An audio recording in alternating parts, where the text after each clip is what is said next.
တ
အဲ့ဒီနောက်ကအခြေကြီးဆိုသူစီတို့ခေါ်လာတာဆိုလို့ရှိရင်15နှစ်ကြီးပြည့်ခဲ့ပါပြီအမေနဲ့တရားပွဲစတင်ပြီးတော့ကျင်းပပြုလုပ်တာဆိုလို့ရှိရင်ဓမ္မရဏကုသိုလ်ရှင်တွေကတော့ဥမောင်မြင့်တော်ခင်ဆန်းမြင့်မိသားစုတို့ကနေပြီးတော့စတင်ပြုလုပ်ပြီးတော့အဲ့ဒီလိုပဲဓမ္မပူဇာအလူရှင်မရှိသေးဘူးသူတို့ကတည်းကကျင်းပပြုလုပ်လာလိုက်ကြတာအစစ်အခုဆိုလို့ရှိရင်15နှစ်တိုင်တိုင်ရှိသွားပါပြီဒါအလုံးဝမြောက်ဝမ်းသာငါတို့အမိများနဲ့တရားပွဲအများစုပေါင်းပြီးတော့ပြုလုပ်ခဲ့တဲ့အချိန်တွေဟာဆိုလို့ရှိရင်15နှစ်တိတိပြည့်သွားပြီလို့ဦးဇင်းတို့အဲ့ဒီလိုအောင်မေဝမ်းမြောက်ဖို့ပြောတာဖြစ်ပါလေအဲ့ဒီတော့ဒီနေ့ဦးဇင်းဟောမယ့်တရားကတော့မေတ္တာကြောင့်ပြန်လို့မြင်ရပါတယ်တရားနော်အဲ့တော့အလုံးစုံတို့တရားနာပြိတ္တတော်တော်ကောင်းတို့ခေတ္တလာကိုကြည့်ပြီးတော့ဦးဇင်းတို့လုံးလို့ရတဲ့အတွက်ကြောင့်မလို့တရားကိုလည်းပဲဦးဇင်းတို့ဟောနိုင်တော့တာဟောဆိုလို့ရှိရင်တရားလုံးလည်းဟောမှာပဲသို့တော့အချိန်ကာလကိုပိုင်ခြားသောအဖြစ်တရားကိုဦးဇင်းတို့အများကြီးဟောပြီးတော့မဟုတ်ပါဘူးတဲ့အဲ့တော့အားလုံးတို့တရားနာပြိတ္တကျန်တဲ့စကားလုံးတွေမမှတ်မိချင်ဒီမစီတရားကောင်းစဉ်တွေတော့မှတ်မိအောင်ပြောမယ်တရားရဲ့ကောင်းစဉ်ကမေတ္တာကြောင့်ပြန်အားရတော့မေတ္တာကြောင့်ပြန်ပါမေတ္တာကြောင့်ပြန်တော့အဲ့ဒီတော့ထိုတရားဒေသနာတော်မြတ်ကိုမဟောကြားမနာကြသေးဘူးဦးတို့တရားပိုင်ရှင်ဖြစ်တော်မူသောမြတ်စွာဘုရားရှင်ကိုရောမြတ်ကြီးလူတော်ဘဝတရားတော်သံဃာတော်စသည်ယရဏမြတ်သုံးပါးနှင့်မိဘဆရာသမားစသည်နန္ဒောနန္ဒအာဘတို့ဟာရှိခိုးပူဇော်ကြီးညိုသွားမှာဖြစ်ပါတယ်အဲ့တော့ဦးစိကတစ်ခေါက်တိုင်ပြီးပဲတရားနာတို့တရားနာပြည့်တဲ့ပေါင်းတော်ကောင်းတို့ကအလုံး၃ပေါင်းလိုက်ဆိုရင်နော်အဲ့ဒါအလုံးနဲ့အဲ့ဆိုရင်နော်ဗုဒ္ဓဂုံကြီးသောဝနီယုတိမြတ်တို့လက်ဆုံးမို့ရှိကိုပါဤဘုရားဘ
တို့ရနာပြတဲ့တို့တရားကောင်းစရာပါလေတော့မေတ္တာ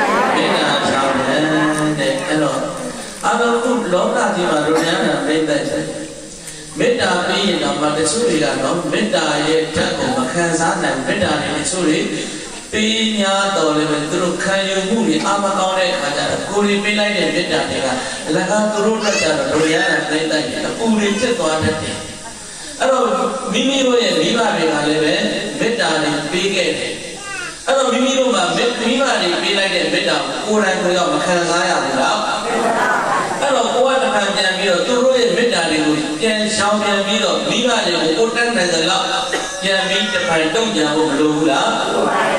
တယ်နော်ဒီခေတ်ဒီကာလအဲ့တော့ကျွန်တော်ကိုရှိဦးသာပြောချင်တာကပြောချင်တော့ဆိုကိုယ်စင်းကိုဒီဓမ္မပလင်ပေါ်ကိုရောက်အောင်ဝင်ပွားပြီးခဲ့တဲ့မိတော်ဦးထုံးပြမြေတော်တင်နိုင်လို့ကိုလည်းပဲကျေးဇူးတင်ပါတယ်နောက်တစ်ခါကျလို့ရှင်ဦးဆရာသမားတွေဖြစ်တဲ့ဆရာတော်ဝေဒရိယနောက်တစ်ခါဦးဇင်းဒီတရားပလင်ပေါ်တရားဟောဖို့ပထမဆုံးစပြီးတော့ဦးဇင်းကိုတရားကာလာတွေစတင်ပြီးတဲ့အခုကျောင်းနိုင်ဆရာတော်ဘုရားကြီးကိုကြီးမလားနောက်တစ်ခါဦးဇင်းတို့ကိုဘုရားရှိခိုးတွေတင်ပြီးတဲ့ဆရာတော်ဦးဒီလောကနော်နောက်တစ်ခုကြာလို့ရှိရင်ဆရာတော်ဝိမလဟောတရားသိချုပ်ဝီနီတိခိယစားတဲ့ဦးဇင်းတို့စာပေကိုသင်ကြားပေးကြတဲ့ဆရာတော်ဝိမလနောက်တစ်ခုကဥနာခုလူတော်တော်လည်းဥယုံနိုင်ပါတော့ဦးဇင်းရဲ့အပေါ်မှာတေချာကရုဏာတွေတရားတွေရှင်းထားမေတ္တာတရားတွေရှင်းထားပြီးတော့တေချာကိုပြသသင်ကြားပေးခဲ့အဲ့တော့ဦးဇင်းခုဒီနေရာပြီးတော့ဆရာသမားတွေအားလုံးကိုလည်းပဲကျေးဇူးတင်ပြီးတော့ဥညုတ်ခံဝါပြုပါတယ်ဒီပါနှစ်ပါးလုံးပြီးတော့ဘုရားတရားတန်ခါတွေအားလုံးကျွန်တော်နေတော့နေတာငါးပါးကိုရှင်းကုန်ချပါတယ်နောက်တစ်ခုကဒီတရားဝဲကိုဒီလိုအခက်အခဲတွေချားတာဖြစ်မြောက်အောင်လုပ်ပြီးတဲ့ခွင့်ပြုပြီးတဲ့နံပါတ်1ဆရာတော်ဘုရားကြီးကိုလည်းပဲဦးဇင်းထပ်မံပြီးတော့ကျေးဇူးတင်ပါတယ်ဆိုတဲ့တောင်းတယောက်ထားတာပါတယ်နောက်ပြီးတော့ဦးဇင်းတို့နိဗ္ဗာန်ဆောင်တဲ့ပုံစံဦးဇင်းရဲ့တကယ်ချင်းတော့ကြော်ရင်ဦးဇင်းတို့ညနေကလေးကဝေယဝိဆာဆိုလည်းပဲသူဆောင်ရွက်တယ်ဓမ္မဝေယဝိဆာတွေဆောင်ရွက်တယ်တန်ခါဝေယဝိဆာတွေဆောင်ရွက်တယ်အကုန်လုံးဆောင်ရွက်တယ်ပြီးတော့ကျတော့နိဗ္ဗာန်တော်တွေကောက်တော့အမြတ်တမ်းတွေပြေးဝင်ပြီးဘက်ကလည်းဝမ်းနေတာအားလုံးငါးတကယ်တော်တော်နိဗ္ဗာန်တော်တော်လေးအောင်မြင်နေပြီဟုတ်လားဒါပြောစရာကြီးပေါ့အလုံးဒီလိုကက်ခဲတွေကြားရတယ်ဦးဇင်းတို့ဝမ်းမချတယ်တရားနာလာကြတဲ့လက်ရှင်ဆရာကြီးဆရာလေးတွေလည်းပဲကျေးဇူးတင်ပါတယ်နေ့တိုင်းတို့ဆိုလို့ရှိရင်ဦးဇင်းအမှားတယ်တရားတော်အမှားကတရားတော်ဘောင်းကတရားဟောကောင်းကောင်းဟောဒီတည်းရလည်းကောင်းကောင်းနာဒီနေ့တော့တရားဟောတရားတော်ပြောင်းဦးဇင်းတို့ကလေးတွေကိုနေရာလေးတနေရာလေးပေးချင်တယ်ကွာအဲ့ဒီလိုပဲကလေးလေးတွေဓမ္မတာလေးဘာသာတရားနဲ့တို့နီးစပ်တယ်အော်ဒီတရားဝဲကတရားဟောတာငါတို့နဲ့မဆိုင်ဘူးဆိုတို့နေလို့မရတော့လေငါတို့တရားတောင်းပါလေငါတို့အခုတို့တရားတောင်းပေးရမှာဆိုတဲ့အသီးလေးတွေနဲ့ဒီထဲမှာတရားနာလာကြတယ်ဟုတ်လားအဲ့တော့လူတရားနာပြိဿမောင်တော်ကတော့ဒါကနံပါတ်1ကလေးတွေကိုဘာသာရင်းနဲ့ကင်းကွာလို့မရဘူးဆိုတဲ့သူတို့အသီးနံပါတ်2ငါတို့ဘာသာငါတို့ပဲလုပ်ရမယ်ငါတို့ပဲဥဆောင်ရမယ်ဆိုတဲ့နံပါတ်2အသီးဟုတ်လားဒီအသီးတရားနဲ့ရသွားပြီတဲ့အဲ့ဒါကအားလဲဆိုရင်ဦးဇင်းတို့သူတို့ကိုပေးခဲ့တဲ့မေတ္တာတွေသူတို့လည်းပဲဦးဇင်းတို့ကိုရောင်းပြန်ပြီးတော့မေတ္တာတွေတုံ့ပြန်တယ်ဟာဦးဇင်းဘာလို့ဆိုလဲဟေးဆိုကလေးတွေသူတို့တက်နေတော့ဟာဆွမ်းဆောင်ပေးခဲ့ကြတယ်အဲ့ဒါကတဦးနဲ့တဦးဘာကျိုးလဲဆိုတော့မေတ္တာကျိုးတွေဆက်သွယ်ထားတာဒါကြောင့်တရားကောင်းစဉ်ကိုဦးဇင်းတို့လွယ်လွယ်လေးမှတ်ထားလိုက်မေတ္တာရောင်းပြန်လို့ပြီးတာဘာလဲတော့မေတ္တာရောင်းတဲ့လူတရားတော်ပြိဿပေါင်းပရောဂောတို့ယနေ့ယခုဒီရွှေကိုကြီးမြတ်စွာဘုရားကြီးခြေတော်ရမှာတည်ရှိသောအာယုန်တစောတော်ကြီးအတွန်း၌မိဘကျေးဇူးတရားတွေဆက်ခွန်ရအောင်တို့တရားနာမိတ်တတို့လူဖြစ်အောင်ပြုစုပြောတော်ကျွေးမွေးပြီးခဲ့တဲ့နံပါတ်1ကျေးဇူးရှင်ကဘယ်သူတွေတော့မိဘတွေတဲ့တို့တရားနာမိတ်တတို့အဲ့ဒီမိဘတွေရဲ့အပေါ်မှာတဲ့နော်မိဘဆိုတာလည်းပဲဒီနေရာတစ်ခါတက်ပြောလိုက်တယ်မိဘပိတာဖို့လိုအပ်တယ်။ဘာပိတာဖို့လိုအပ်တော့မိဘပိတာဖို့လိုအပ်တယ်ဆိုတာငါတို့မွေးထားတာငါတို့မိဘမပိတာပဲနေပါမလားငါတို့တွေးတယ်ရှင်းပြီးတယ်တွေးညာရှင်းပြီးတယ်အဲ့ဒီလိုပြောရင်တော့ရကောင်းရတယ်သို့တော့မိဘတို့ဒီသားသမီးရဲ့အပေါ်မှာအကောင်းအဆုပ်အကြောင်းအကျိုးမှန်သမျှကိုဝေဖန်ပွဲချနိုင်တဲ့အသည့်မိဘတို့ရဲ့အသည့်စိတ်ဓာတ်ရှိဖို့မလိုဘူးလားဟာငါသား ဒါက ACT ရောဆိုပြီးတော့ဒုတိယနာသိတာပါတော်ကောင်းလို့လက်ထဲမှာငွေကြေးဥစ္စာငွေကြေးလေးတွေထည့်ပေးလိုက်စီးညာလေးတွေဘာဆိုပါညာဆိုညာကိုတက်နိုင်တော့ဖြည့်ဆည်းပေးလိုက်သို့တော့အဲ့ဒီကိုပေးလိုက်တဲ့ငွေကြေးကသာသမီကသုံးတက်လို့ရှိရင်တော့တော်ပါသေးရဲ့မသုံးတက်ဘူးဆိုလို့ရှိရင်မိဘကိုယ်တိုင်တက်စီရမရောက်ဘူးလားရောက်ပါတယ်ဒါမှတ်ထားဖို့လိုတယ်နော်အဲ့ဒီတော့ဒုတိယနာပြိတ္တဘောင်တော်ကောင်းတော့ကလည်းဒီထက်မှလာရောက်ကြတဲ့သူတွေကအမင်းမရှိတဲ့မွေးခဲ့တဲ့သူပါသလားမပါဘူးတဲ့အဲ့တော့ဘာမှဥဒုက္ခဘာပြောထားတော့ဆိုလို့ရှိရင်ဟောဒီစကူတိုင်းမှာပဟိလိနဲ့အဖေကြီးရမယ်ဆိုရင်တဲ့အဖေမရှိရင်ထားအောင်အမေဆိုတာမရှိဘူးလားရှိပါပါဗျာကဲဒုတိယနာပြိတ္တလောကမှာအမေရှိပြီးတော့အဖေမရှိတဲ့သားသမီးတွေဒီဥစဉ်စကားပြောတာလည်းကျန်တဲ့ကိုထုတ်စိတ်ထဲမှာကျန်တဲ့ဆိုလို့ရှိရင်တောင်းပါပါလေပြောချင်တာကဒီတရားကဒီလိုပြောမှထီရောက်မှဖြစ်တဲ့အတွက်ကြောင့်ဆိုတော့ဟောဒီလောကကြီးမှာအမေရှိပြီးတော့အဖေမပေါ်ဘဲနဲ့မွေးခဲ့တဲ့သားသမီးတွေလောကမှာမများဘူးလားများပါဗျာများတယ်တဲ့အဲ့ဒီတော့ဒုတိယနာပြည့်တဲ့ဒါကြောင့်ဘာဝအဒုက္ခကပြောတာဟောဒီစဘူတိုင်းမှာပခင်ဒီအဖြစ်ကြီးရမယ်ဆိုရင်တဲ့အမေဆိုတာဒုတိယနာပြည့်တဲ့ဧကမုတ်ချရှိတယ်အဖေမရှိသေးထားတော့အမေဆိုတာရှိတယ်မင်းမရှိဘူးလားအဲ့ဒီတော့ဦးဇင်းပြောချင်တာကအော်အဖေဆိုတာကျေးဇူးမရှိဘူးဆိုတာအဖေဆိုတာလည်းကျေးဇူးရှိတာပေါ့ဘဝပြီးပြီးတော့ကျွေးမွေးခဲ့တဲ့အဖေသူရဲ့ကောင်းအဖေမအဖေလို့ခေါ်လိုက်တာနော်ဒုတိယနာပြိတ္တဟုတ်တယ်မလားအေးဟောဒီကကိုနေပတ်သက်ခဲ့တဲ့သာသမီကိုတာဝန်မယူဘဲနဲ့ဒုတိယနာပြိတ္တတစ်သွားပြီးတော့တစ်ဖက်မှာကျတော့ဟောဒီကအဖေမပေါ်ရင်းနဲ့မွေးခဲ့တဲ့သာသမီရဲ့ဒီအဖေကိုကျတော့ဒုတိယနာပြိတ္တရဲ့အဖေလို့ဒါအမည်ရာရှိတယ်သာသမီရဲ့အပေါ်မှာဟောမွေးကျေးဇူးတွေတော့သူ့ရဲ့ဒီအသွေးသားနဲ့ဖြစ်လာတဲ့ကျေးဇူးတော့မရှိဘူးလားမရှိပါဘူးဒါကြောင့်မလို့ဘလို့လဲပြည့်ပြည့်ဒုတိယနာပြိတ္တမိဘနှစ်ပါးတော့ကိုယ့်ရဲ့ပုံမှာကျေးဇူးဘက်ကတော့မများဘူးလားဒွိနာဘေကဝေနသောပတိကာရဝရမိ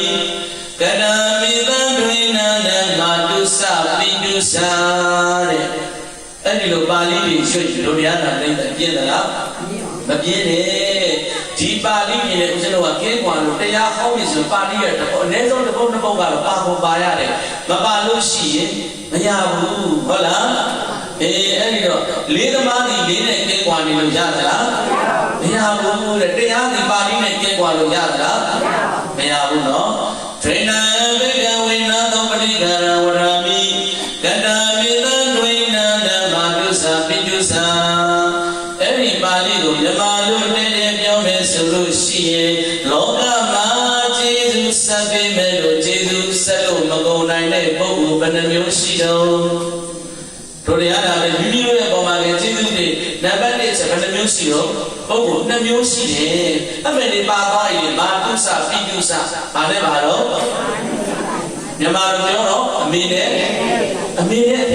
ကျေးဇူးတွေမများဘူးလားကျေးဇူးတွေများတယ်မိမိတို့ဘယ်တော့ပဲအောင်ငါတို့ကတော့ဒီအမေဒီဒီကိုငါတို့နေစဉ်နေတာစင်စင်ရဲရဲပြပြပန်းပန်းနဲ့လုံကျွေးတယ်ပြုစုတယ်စောင့်ရှောက်တယ်ဘယ်ဟာမိဘနဲ့ပတ်သက်တဲ့ဘယ်ဟာမဆိုငါတို့လုပ်ပြီးတယ်အမေတို့ငယ်ငယ်တော့ပြောတဲ့ဆိုလို့ရှိရင်မလေးတလောက်ကျွေးတာများသူ့အနိရှော်ဖို့တော့မရှိဘူးဆိုလူကြီးတွေပြောကြဘူးလားကျေးဇူးတွေမများဘူးလားဒါဆိုတော့မြန်သွားမှပြန်တော့ကြာတော့မကဟုတ်လားအဲ့တော့နောက်တစ်ခုကဘာလဲဆိုလို့ရှိရင်နောက်တစ်ခါပါဠိကလာပြန်ဒီစပါဠိအလက်တွေပြတာရှင်းနေမှာဆိုလို့နော်ဧကိနာဘေကဝေအန္တိနာမာတရပရိဟရိယဧကိနာအန္တိနာပိတရပရိဟရိယဝတ္တတတာစီဝိဝတ္တတတာယူသောဝတ္တတတာစီဝိတဲ့ဒုတိယနာပရိသတ်ရေဟောဒီထဲမှာတဲ့သားတွေသမီးတွေကမိဘတို့ရဲ့ခြေစုကိုငါတို့တွေကြည်အောင်ဆက်မယ်ဆိုပြီးတော့အမေကိုညာဘဟောဒီကပကုံးပေါ်မှာတင်အဖေကိုဘေကပကုံးပေါ်မှာတင်ပြီးတော့အသက်ဆုံးအောင်လုပ်ကိုင်ကျွေးပင်ကျွေးညာတော်လည်းပဲခြေစုတွေခြေပါမလားခြေပါပါဗျာဘသူခြေစုတွေတော့မိဘရဲ့ခြေစုတွေတဲ့တလောင်ကြီးကိုပေါ်မှာခြေစုတွေကြီးမားနေတဲ့ခြေစုတရားကြီးခဲ့တဲ့မိဘရဲ့အပေါ်မှာဒုတိယနာမိတ်တ်တို့စီတော့ချွေးတာကပုံပြီးတော့မထီရဘူးလားမရှိတော့မှအောင်းမြင့်တန်းတာပြီးတော့မျက်ရည်လေးကျဝမ်းနေနေလို့ဖြစ်ပါမလားဖြစ်ပါဘူးဗျာမဖြစ်ဘူးနော်နှလုံးသွင်းကိုစုပုံပြုသွင်းထုနေတော့အသွေးကိုတန်ဆင်ဖြူစေက ပြန်ပြီးတော့ဒုရယနာပြတဲ့တခြားစဉ်းစားကြည့်လိုက်စေဟောဒီကိုရှင်တို့လက်ဘယ်နာပဲကိုယ့်ရဲ့ခန္ဓာကိုယ်မှာပေါက်လိုက်သွေးဒီဘာရောင်ထွက်လို့အနီရောင်ထွက်တယ်တဲ့ဒါပေမဲ့လို့မိဘတွေရဲ့ဟောဒီကရှင်ထဲကဖြစ်ပေါ်လာတဲ့မေတ္တာကရုဏာမုဒိတာဥပေက္ခစသည်ဓမ္မစုတရား၄ပါးစပြီးတော့သာသမီတွေပေါ်မှာစီးဆင်းတဲ့အချိန်ကစပြီးတော့အမေရဲ့သွေးသည်သာသမီတွေတော့ဘာရောင်ပြောင်းသွားတော့ဒုရယနာပြတဲ့ချစ်ဖို့မကောင်းဘူးလားမှန်ပါဗျာအဲ့ဒါကလည်းဝိဇေစုရှင်ဟုတ်လားကြံဖန်ပြီးတော့ဆိုရတာဆိုခြင်းလို့ဟုတ်လားအမေအတွက်ဆိုခြင်းလို့ဒုရယနာပြတဲ့အဲ့တော့ဒုရယနာပြတဲ့လောကမှာကျေးဇူးဘလောက်ပဲဆက်ကျေးဇူးမကုန်နိုင်တဲ့ပုဂ္ဂိုလ်ကဘယ်လိုလို့သူနဲ့သူလို့အမေနဲ့နေတဲ့ဒါကြောင့်မလို့ဒုရယနာပြတဲ့မာဂတေဝမှာပါပြောထားလို့ဆိုလို့ရှိရင်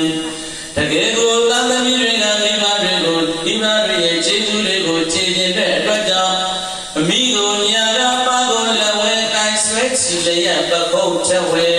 အသက်ဆုံးအောင်မျက်နှာဆောင်လျက်အခေါင်အပြလုံတွေ့များလေမွေးမွားပိုင်ကျူရှိတင်ဘူးသည့်ကျေးဇူးလည်းပြိုင်မဆက်နိုင်ရဲ့ကဲဘာကဒီဝါမှာပြောတာလေဘာလဲဆိုလို့ရှိရင်သာသမီတွေကအမေကိုလည်းဟောဒီကညာကဖေကိုလက်ဝဲဘက်မှာတင်ပြီးတော့အသက်ဆုံးတဲ့သူ့ကိုမွေးဖွားတဲ့အချိန်ကသူ့လှုပ်ကျွေးနိုင်တဲ့အချိန်ကစပြီးတော့လှုပ်ကျွေးမယ်ပကုံးပေါ်မှာပဲအငြင်းကြီးတွေဆွန့်မှာပကုံးပေါ်မှာပဲ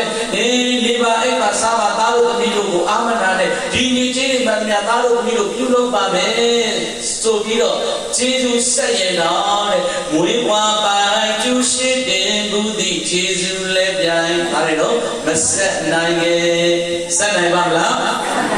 မဆက်နိုင်ဘူးတဲ့အဲ့ဒီတော့ဒုရယနာပြတဲ့ဒီကျေးဇူးဥပကာရတွေကကိုယ့်ပေါ်မှာများလာပြီဆိုရင်ငါတို့ဆက်တယ်မကြည်ပါဘူးကွာဆိုတော့ပြစ်ထားလို့ရပါမလားမရပါဘူးမြတ်စွာဘုရားရှင်တို့ကျေးဇူးဆက်ကြီးပေးခဲ့တယ်အချက်လေးတဲ့တတ္တာသီလစာကပညာတဲ့ဟုတ်လားဒီညာလေးနဲ့ကျေးဇူးဆက်ရင်တော့ရတယ်ကွာဆိုတော့ကျေးဇူးဆက်ကြီးပေးမခဲ့ဘူးလား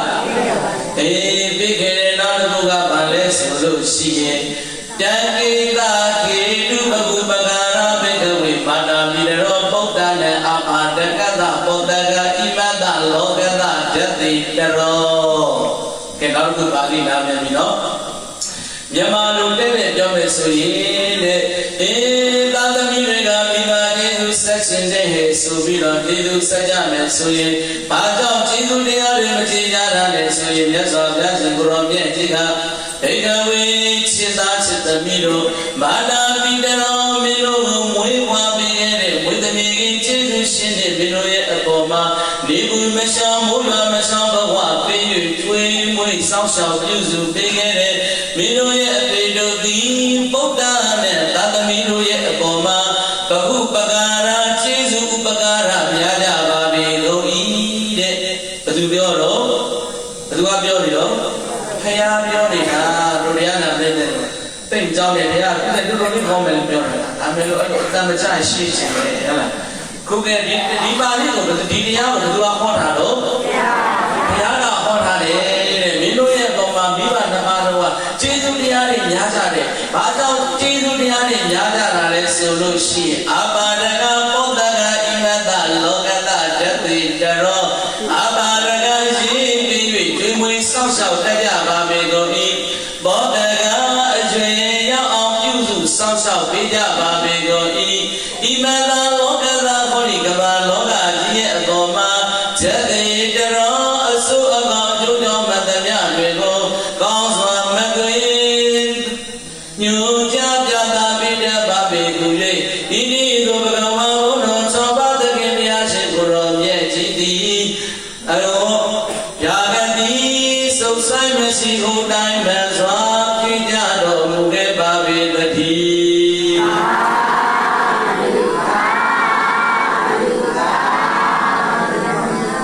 အဲ့ဒီမှာသာသမီရဲ့ပုံမှာကျေးဇူးပကားတွေဘယ်လိုများကြတာတော့လို့မေးတဲ့ပုံကိုယ်တွေကိုမြတ်စွာဘုရားရှင်ကိုရောမြတ်ကြီးကမိန့်တော်မူခဲ့တာဒါကြောင့်မို့လို့ဒုရယနာပြိတ္တမိဘတွေကသာသမီတွေရဲ့ပုံမှာတာဝန်မကြည့်ဘူးလားအဲ့တော့ကို တွေကဘာပြန်တုံ့ပြန်လို့မေတ္တာတွေပြန်ပြီးတော့တုံ့ပြန်မှုလိုဘူးလားလိုတယ်တဲ့အဲ့ဒီတော့မိဘတွေကသူတို့အတွက်စီအကောင်းနေစီပြောလို့သိပြီးတီတီဖြစ်နေတယ်နောက်တစ်ခုကလောကနီတိမှာပြောထားတာလေးတစ်ခုရှိတယ်နော်ဘာလဲဆိုလို့ရှိရင်မိဘတွေကသားသမီးတွေကိုဟာငွေဆုံးငွေရွှေဆိုရွှေဘာဆုံးဘာညာဆုံးညာနဲ့မပေးကြဘူးလားပေးတယ်ကို့မှာမရှိအောင်တော့ရှာပေးကြတာမိဘတွေရဲ့မေတ္တာနော်ဒါပေမဲ့လို့ဘုရားကပြောတဲ့အတိုင်းပဲဒီကလေးကလက်ထက်မှာရောက်သွားတဲ့ငွေကြေးဥစ္စာကိုသုံးတတ်ရင်တော့သူ့အတွက်တော့ကောင်းတယ်မသုံးတတ်ရင်ကိုယ်တိုင်သားသမီးကိုဖျက်ဆီးရမရဘူးလားဇလပမလံဘုဒ္ဓနာထံကုလပမလံဝိနယောပဋ္ဌာနံလောကနိတိမှာပြောတာ။အားလဲဆိုလို့ရှိရင်နောက်တစ်ခုကယတိပမနံကတိကဝါဇံပဋိပတဝိပမနံတိနာပိနာတံဒီစာဒီကလေးတွေရတယ်။ဟုတ်တယ်မလား။ယမလိုတဲ့ပြောတော့အားလဲဆိုလို့ရှိရင်လောက၌ရေတိရေနတ်ကိုဘာကိုမြင်သမီးတို့သိနိုင်တော့ကဲသမီးတို့ပြောပါဘာကိုမြင်သိနိုင်တော့မေကုန်လား။လောက၌ရေတိရေနတ်ကိုဘာကိုမြင်သိနိုင်တော့ကြာယုံကိုကြာလို့မြင်နေပါလေတော့သိနိုင်ဤသူတို့လည်းတန်ကြောင်းစာချက်လိုက်ကျူးရှင်းတဲ့ကောင်မေးတော့မြင်ပါတော့အဲ့တော့လောက၌ရင်တင်ရင်နဲ့ကိုကြာရုံးကိုမြင်တဲ့ဖြစ်သိနိုင်ဤအမျိုးကောင်းမကောင်းကအီယူရဲ့ပြောဆိုသောစကားကိုထောက်ချင်း၍သိနိုင်တဲ့မြင်ညိုးမညိုးကိုကဒီမြေကောင်းမကောင်းကမြင်ညိုးမညိုးကိုမြင်တဲ့ဖြစ်သိနိုင်ဤပြောချင်တာကဘာလဲဆိုရင်ကိုယ့်ရဲ့သားသမီးလူတော်တဲ့ရောက်တော့မယ်ဆိုလို့ရှိရင်နံပါတ်1သင်ပေးရမှာရှင်ချင်းမှုပါလေတော့တစ်တလူနဲ့တစ်တလူစားဆိုဒီကလေးကတန်ခါလေးရဲ့အပေါ်မှာတော့၎င်းနောက်ပြီးတော့ဂုဏဟုတ်တိဝေယဟုတ်တိဆိုတာမသိတော့ဘူးနော်ဂုဏဟုတ်တိဂုံရှိတဲ့ပုဂ္ဂိုလ်ဝေယဟုတ်တိအသက်ကြီးတဲ့ပုဂ္ဂိုလ်ဂုံကြီးတဲ့ပုဂ္ဂိုလ်အသက်ကြီးတဲ့ပုဂ္ဂိုလ်တွေရဲ့အပေါ်မှာမလေးစားတတ်လို့ရှိရင်နံပါတ်1လက်ဦးဆရာကြီးနဲ့ဆိုတာပုဗ္ဗာစရိယပြင်မဲ့ပြီးတော့မလို့ဘူးလားဒါကြောင့်မလို့ဒီကလေးရဲ့ပြောတဲ့စကားကိုထောက်ချင်ပြီးတော့သူ့ရဲ့မိဘတွေရဲ့တန်ဆာကဘယ်လိုလဲသူတို့ရဲ့မျိုးမျိုးတန်ဆာကဘယ်လိုလဲဆိုတာပညာရှိတွေကမတတ်မှတ်ထားဘူးလားတတ်မှတ်ထားတယ်နော်ဒါကြောင့်မလို့သူတို့လောကကြီးမှာပထမဇန်တိုင်းအတက်ပညာဒုတိယဇန်တိုင်းဥစ္စာတတိယဇန်တိုင်းတရားလို့ပြောထားတာမရှိဘူးလားရှိတယ်ဦးဇင်းကြီးအာရမဏဇောင်းတော်ကြီးတို့မှလည်းဟောပေးခဲ့ဘူးလေနော်အဲ့တော့မာနာဝီပိတာတတ္တုဇိနာပါဠိနာသိတိတော်ကဘာမင်းစေနာတောပတိခန္ဓာမင်းစီဘဂောယထာတဲ့နောက်တဲ့လောကဒီကြီးက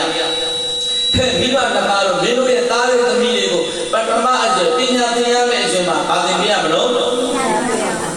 ပထမအကျမှာပညာသင်ရမယ့်အချိန်မှာပညာသင်ရမယ်တဲ့ဓမ္မသာလင်ဒုတိယရဲ့ပညာကိုအခြေခံပြီးတော့ဥစ္စာရှာရမယ့်အချိန်မှာသူဒီကောင်းစွာဥစ္စာရှာမြန်မာလိုတဲ့ပြောလို့ရှိရင်သာသမီတွေကိုပညာသင်ပေးပါတဲ့ပညာမတတ်တဲ့သာသမီကမိဘရဲ့ရန်သူပဲပညာမတတ်တဲ့သာသမီကဘယ်လိုရန်သူလို့ခမကြီးကဘာဖြစ်တယ်ညာဖြစ်တယ်ခမကြီးတို့ကဘယ်လိုဘယ်သာသမီကိုကြံပြန်လာလိုက်တယ်ကျုပ်ကိုကြတော့ဘယ်လိုဖြစ်တယ်တဲ့လောကမှာအဲ့လိုသာသမီတွေမရှိဘူးလားဒီကိစ္စအဖေသိလို့လားအမေသိလို့လားအမေကဘာသိလို့အဖေကဘာသိလို့အဖေမေကိုပြန်ပြီးတော့နှုတ်လိုက်လို့ရန်တွေ့တဲ့သူတွေလောကမှာမရှိဘူးလားကဲအဲ့ဒါဒီဘသူရဲ့ရန်သူတော့မိဘရဲ့ရန်သူတွေသူကလည်းမိဘကိုဘယ်လိုထင်နေတော့ရန်သူလို့ပဲထင်တယ်အားတွေရောင်ပြန်ဟဲ့နေတော့မေတ္တာတွေရောင်ပြန်ဟဲ့တယ်ကိုပေးတဲ့မေတ္တာကတော့တမန်ကန်ကန်သွားတယ်ဒါပေမဲ့လို့ဇက်ခံမကောင်းတဲ့သာသမီတွေပဲကြတော့ကိုပေးလိုက်တဲ့မေတ္တာကသင်္ချာကြကြနန္ဒတုံတင်ညွတ်ကြပြတ်တာဆုံးမမှုမရှိတဲ့အတွက်ကြောင့်သာသမီဒီမိဘရဲ့ဉာဏ်ဖြစ်မသွားဘူးလားကြောက်စရာမကောင်းဘူးလားကောင်းတယ်တဲ့ဒါကြောင့်မလို့တို့တရားနာပြိတ္တိုင်ကိုပေးလိုက်တဲ့မေတ္တာဒီတကယ်လည်းပဲစစ်မှန်ရမယ်နောက်တစ်ခုကသာသမီတွေရဲ့ပုံမှာလမ်းကြောင်းလေးနဲ့မှန်ရမယ်လမ်းကြောင်းမမှန်ဘူးဆိုလို့ရှိရင်နံပါတ်1ဉာဏ်လုံးခံမှာကိုပဲဟုတ်လားအဲ့ဒီတော့တို့တရားတွေသင်ပေးပါဒုတိယပရာဇယိတနဒုတိယအရွယ်မှာဇေဟောဒီကစီဝါဥစ္စာတွေကိုရကြပါတဲ့ဒုတိယကျတော့ဘာရှာမလို့စီဝါဥစ္စာကိုရှာတာမှလည်းတော့ပညာမလိုအပ်ဘူးလားဘယ်လိုဟာမျိုးလဲငါတော့ဘယ်လိုရနိုင်လဲဘယ်အကွက်လေးရတော့ဘယ်လိုစင်ပြနိုင်လဲဆိုတဲ့အသိပညာအတတ်ပညာလေးပေးဖို့မလိုဘူးလားအဲ့ဒီအသိပညာအတတ်ပညာလေးခုနကပြောတယ်ပထမပရာဇိသိပ္ပံပထမအစွဲပါပဲပေးလို့ရမှာဟုတ်လားဒုတိယပရာဇိတဲ့နဲ့သူတို့ဒုတိယရဲ့ဥစ္စာရှာတဲ့အချိန်ကျတော့လေပစ္စည်းဥစ္စာရှာဖွေတဲ့ဤပညာနဲ့ဤပါတွေပြင်နေကြဘူးလား တတိယပရာဇယဓမ္မတဲ့အဲ့ဒီပုဂ္ဂိုလ်ဒီတတိယအရေကြရေစီဝါလည်းမရှာနိုင်တော့ဘူးအတတ်ပညာလည်းမရှာနိုင်တော့ဘူးဆိုရင်တရားဓမ္မကိုရှာပါမရှာဘလို့အဲ့ဒီလိုလည်းပဲသုံးသင်ညွှန်ကြားပြသပေးဖို့အတွက်ကလည်းဘုဒ္ဓဝေလို့မိဘတွေရဲ့တာဝန်တဲ့အဲ့ဒီလိုမှမဟုတ်ဘူးဆိုရင်ကိုပေးလိုက်တဲ့အရာစီကိုပြန်မရနိုင်ဘူးလားကျဟင်းကပင်ဆိုင်ရင်ဘာစားမလို့တရားပင်ဆိုင်ဘာစားမလို့ကျဟင်းကဒီနဲ့ဒီဘယ်ရချိုလို့တရားတရားချိုရဲ့တဲ့အဲ့ဒီတော့လူတရားနာတိတ်တိတ်အချိုကိုစားရင်ဘာစားရမလို့အခါကိုစားရင်ဘာစားမလို့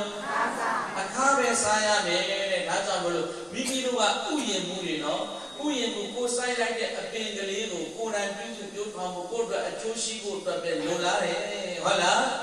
ဒါကြောင့်မလို့တို့တရားဓမ္မပရိသတ်ပေါ်သူတော်ကောင်းတို့ဟိနာပုတ္တောရသမစ္ဆောဘာနာပုတ္တောသပတ္တိတောနောက်တစ်ခုလောကမြည်ကြီးကဆိုပြီးအာတနတဒနဘဟုပုရိသနဲ့နမင်းယထာတဲ့ဟဲ့တဲ့လောကမှာတဲ့နော်အမတ်ကြီးရဲ့သာသမီဖြစ်ပင်ပညာတော်လည်းပဲတကုတ်ဓမြဖြစ်တတ်တယ်တဲ့မဖြစ်တတ်ဘူးလားဖြစ်တတ်တယ်တဲ့ဟောဒီကလူမွဲရဲ့သာသမီဖြစ်ပင်ပညာတော်လည်းပဲတို့တရားနာပြိတ္တတတိယတော်မဖြစ်နိုင်ဘူးလား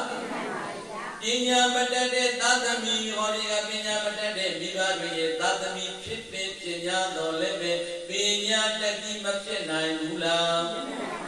ပညာတတိဖြစ်နိုင်ဖို့ကဘယ်သူတို့ရဲ့တာဝန်မိဘတွေရဲ့တာဝန်တဲ့ဒါကြောင့်မလို့တို့တရားနာပြိတ္တပေါင်းသူတော်ကောင်းတို့အဲ့ဒီလိုသာသမီတွေကိုတကယ်ပညာတက်စီဖြစ်စေခြင်းနဲ့သာသမီတွေရဲ့ပုံမှာကိုကတကယ်ပြန်ပြီးတော့ကျေးဇူးတစ်ပတ်တုံ့ပြန်မှုကိုရခြင်းနဲ့ဆိုရင်ကိုပေးလိုက်တဲ့မေတ္တာဒီလည်းပဲပြုစင်နေဖို့စစ်မှန်နေဖို့မလိုဘူးလားလိုရတော့ဒါကြောင့်မလို့ယနေ့ယခုတရားဓမ္မဒေသနာတော်မြတ်စွာဘုရားယူကြတဲ့မိဘအပေါင်းသူတော်ကောင်းတို့သည်မိမိတို့ရဲ့ဝတ်ရင်လွယ်မွေးထားတဲ့သာသမီတို့ရဲ့ပေါ်မှာတော်၎င်းမိမိတို့ဘဝပေး၍ကျွေးမွေးစောင့်ရှောက်နေကြတဲ့သာသမီတို့ရဲ့အပေါ်မှာတကယ်ကိုမေတ္တာစေမေတ္တာမှန်တွေနဲ့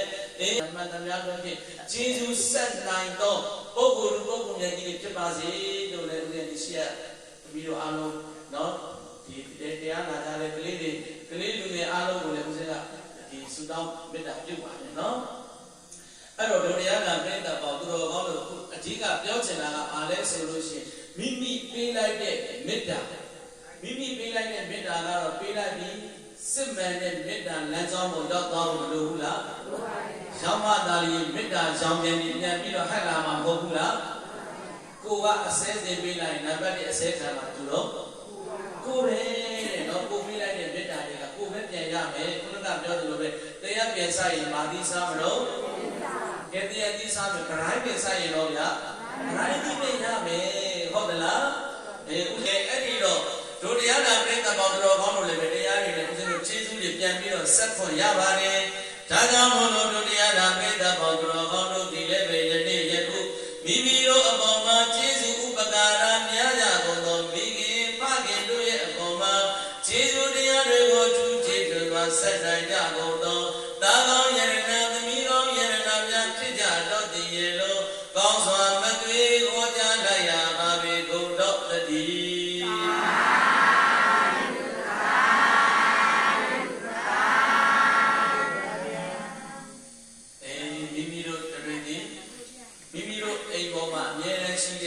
မိဘနှစ်ပါးတို့ရဲ့အပေါ်မှာစိတ်ကောင်းထားပါဟုတ်လားဒီအရွယ်အသက်45ဟောဒီက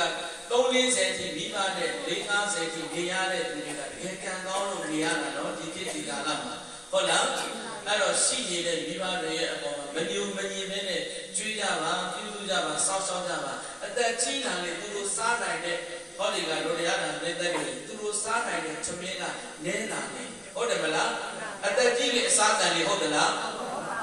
ဘာမှမကုန်တော့ဘူးတဲ့မရှိတော့မှပြန်အမေကိုတန်းတပြီးတော့ဂန္ဓဝင်မမေကောင်းနေမိတွေလုံနေတဲ့အလကားပဲဟုတ်လားရှိတဲ့မိဘကိုပို့ပြီးတော့ကျွေးရမယ်ဟုတ်တယ်နော် အဲ့ဒါမှသာလေတို့တရားနာပြိတ္တတို့အဲ့ဒီလိုစိတ်ကောင်းထားပြီးတော့မှကိုယ်နာမှာရှိတဲ့မိကောင်းကိုရှားပါမိဘနှစ်ပါးကလွယ်မိကောင်းရှိပါမလားရှိပါဘူးဗျာကိုတိုးတက်တာမှန်တယ်များကိုဝမ်းမြောက်ဝမ်းသာနဲ့ကြည်ကျင်တွေးကျင်မြင်စင်တာကဘာလို့မိဘနှစ်ပါးပဲဒါကြောင့်မို့စိတ်ကောင်းထားရင်းနဲ့ပဲမိကောင်းရှားကြပါလို့ပြောရတဲ့ဦးစိရဲ့တရားဓမ္မဒေသနာတော်နဲ့ဒီမှာပဲအဆုံးသတ်ခွင့်ပြုပါဟုတ်လားနောက်နေ့ကျတော့ညာပြီးပေါ်ပြပါမယ်ဒီတော့ချင်း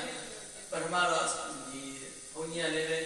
ဘုန်းကြီးတို့ပြောလို့ခဏကလည်းပဲအစင်သားလေးမပြအပြင်ကြီးတရားလေးလုပ်ပြီးတယ်ပြောလို့နိုင်ဝက်တော့ကြားတယ်ပေါ့ဒီနေ့လည်းပေါ်ရလို့ဒီလုပ်ချင်လို့ပါဗျာအေးဒီမှာကောင်းတယ်ဘုန်းကြီးကလုပ်ဆိုတော့ဒီ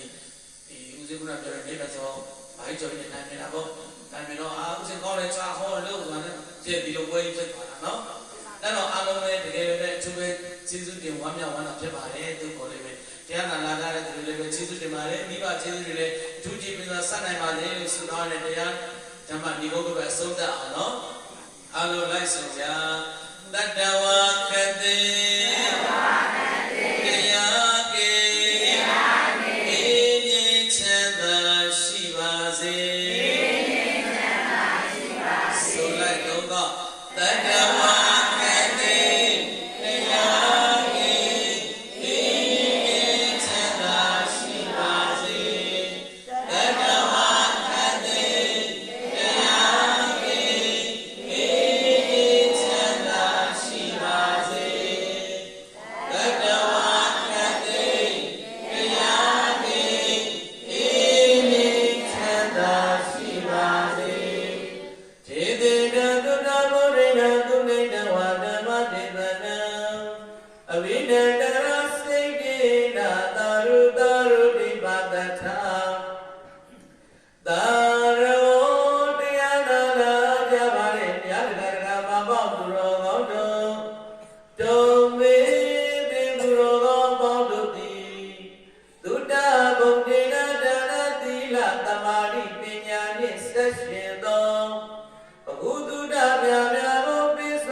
အလူတော်ဝေတသိန်းကျန်စက္ကန့်ပြည်နာမေ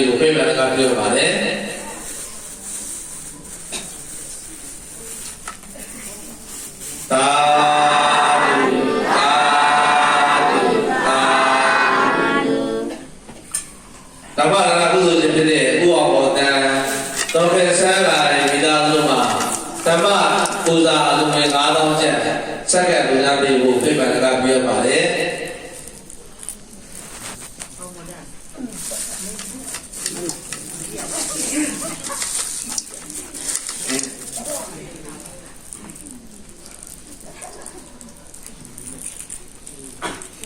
နေရောကအဝါလေးဟိုဓမ္မမတ်ဒီလူရှင်9သိန်းရတယ်ငါအကောက်ထဲရောက်တယ်အဲ့ဒီကဘာလို့လဲပါဓမ္မ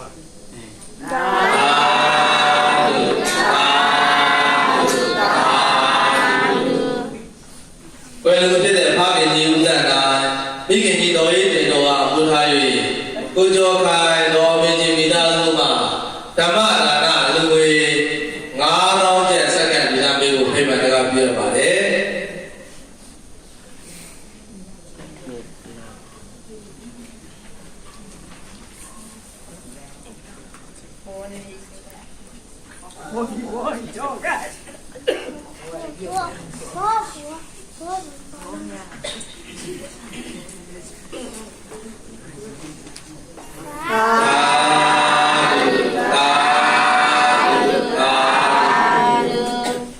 ဘယ်လိုဖြစ်တဲ့မိခင်ကြီးတော်မိုးမိုးခေါ်တော်ဆန်းဆန်းဝဲအားယေရှု၏တာကိုစေသူတော်အောင်မတည့်ရတာကြောင့်မိသားစုမှာဓမ္မပူဇာအလုံးငွေ9000ကျပ်စက္ကန့်လူသားပေးဖို့ဖိမှန်ကပြောပါလေ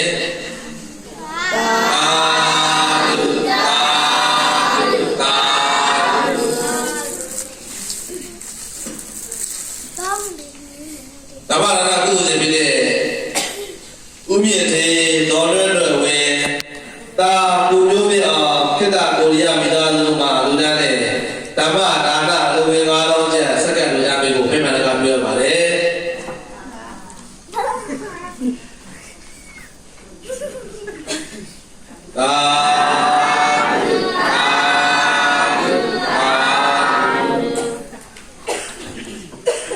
ဓမ္မဒါနကုသိုလ်ရှင်ဖြစ်တဲ့ကိုစောစောမအေးမျိုးတဲ့မိသားစုမှာလူသားနဲ့ဓမ္မပူဇာလူငွေတစ်သိန်းကျပ်ကိုစက္ကန့်လူသားပေးဖို့ဖိမှန်ကပြောပါလေ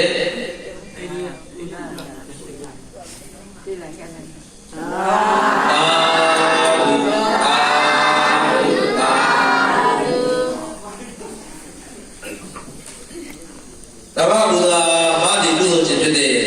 မိခင်ကြီးတော်အေးမင်းကြီးအားပူထား၍သာသမီများဖြစ်ကြသောကိုမျိုးမင်းထွန်းမတ်ဆွေဆွေမောမတ်သူသာလည်းကိုမြတ်သူမတ်ပေစင်ဝင်းမတ်စင်သူဝင်းမတ်သစင်လိုင်းခိတ္တဂျပန်နိုင်ငံမိသားစုမှာမာဒီကုသိုလ်ရှင်ဖြစ်အလူတော်ဝင်9သိန်းကျပ်စက္ကန့်လူသားပေးဖို့ဖိမှန်ကပြောရပါတယ်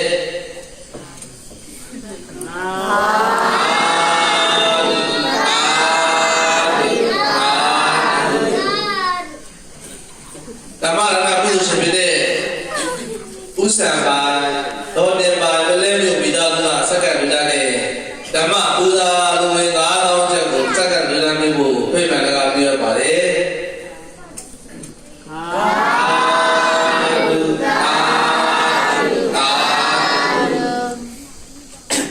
ကိုကျော်မြင့်တာဗတ်ကေဒီခိုင်မိသားစုမှလူသားနဲ့ဓမ္မပူဇာလူငွေတစ်သိန်းကျပ်ကိုစက္ကန့်လူသားပေးဖို့ဖိမှန်ကပြောရပါတယ်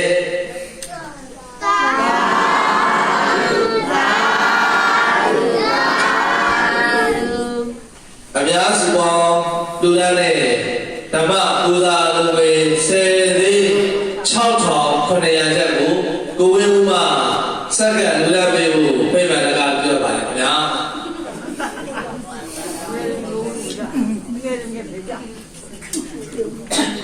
အများကောင်းမှုပေါင်းစုပြီးတော့လူသားနဲ့ဓမ္မပူဇာ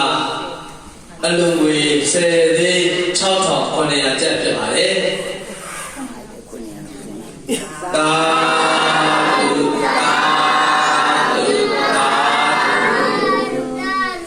ဒီနေ့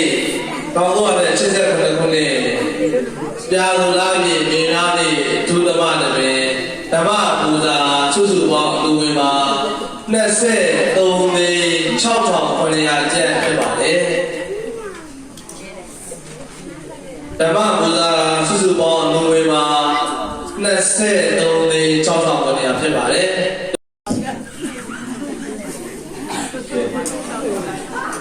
Alors,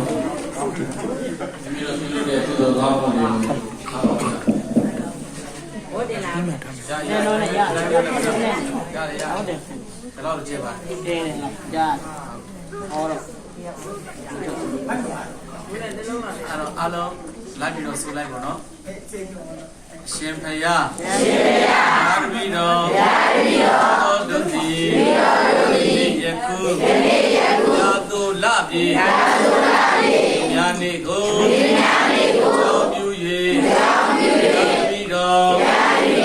တို့အားေခွာပေးကြပါစာရှိသောဖခင်ရှင်တို့ဤယေရှုတို့ကိုအောင်းဝေလျံဒီပါယေသူဆက်သောအဖြစ်ရဓမ္မနာကိုအာယူယာစေကာလာရနိုင်ယာရီတော်တို့မှာသံမြာရတော်ကိုသောသောအဖြစ်ရာတော်သူမြတ်အားနကမ္မသူငွေလွာညာတို့အားအာရမီတော်တို့သည်အိမ်ံကိုမန်၍၎င်းမရမီကာလာတိုင်းမှာခင်ဖခင်သူရှင်တို့ဤတရားတို့ကိုဆက်နိုင်သောဘုသူမြတ်များဘုယံစိတ်တန်၍ကံတန်ကြပါကုန်ယခုလိုအပ်သောသူတို့ဤဘာဂကိုအဖာဆရာသမဘွားညာတိစရှိသောဘုပေါင်းတို့နှင့်တဘုံနာကြကုန်သောဒီယဣဒာနဝတတုအားမြတ်အမြတ်ဝိငါပါကုန်၏မတဖန်သူကြီးသာသနာတော်မြတ်ကြီးအားရှောင်း၍